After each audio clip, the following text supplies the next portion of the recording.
Luka Mtakatifu sura ya 23 mstari wa 27 hadi wa 31. Luka Mtakatifu sura ya 23 mstari wa 27 hadi wa 31. Nami nawatangulia kwa kusoma. Mkutano mkubwa wa watu wakamfuata na wanawake waliokuwa wakijipiga vifua na kuomboleza.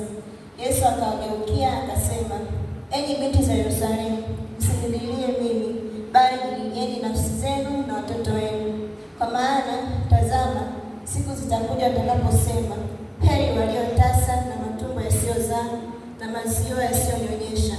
Ndipo watakapoanza kuimba, milima tuangukieni na milima tufunikeni.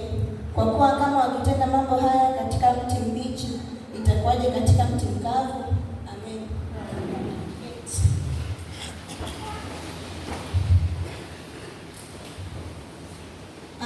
Katika kitabu hiki cha Luka Mtakatifu tunaona kwamba kipindi Yesu anaenda kule Golgotha, mkutano mkubwa wa watu ulikuwa ukimfuata pamoja na wanawake, na hao wanawake walikuwa wakilia kwa uchungu, wengine wakiomboleza sababu ya kumwona Yesu akiwa anateswa. Na Yesu akawageukia watu wale na kuambia kuwa msinililie mimi, bali jililieni ninyi na nafsi zenu pamoja na watoto wenu. Kwa maana tazama, siku zitakuja atakaposema, heri waliotasa na matumbo yasiyozaa na maziwa yasiyonyonyesha. Ndipo atakapoimba, milima tuangukieni na milima tufunikeni. Hii ni kuonyesha kwamba watakuwa wanatafuta sehemu ya wao kujificha au kutafuta msaada, kwa sababu watakuwa na wenyewe wakiteswa mateso kuliko na yale aliyokutia Bwana wetu. Kwa kuwa akitenda mambo haya katika mti mbichi, itakuwaje katika mti mkavu?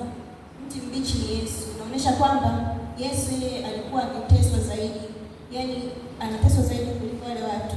Kwa hiyo itakuwaje kwa mti mkavu? Mti mkavu ambao ni wale watu ambao walikuwa wakimwomboleza Yesu au walikuwa wakifuatana na Yesu.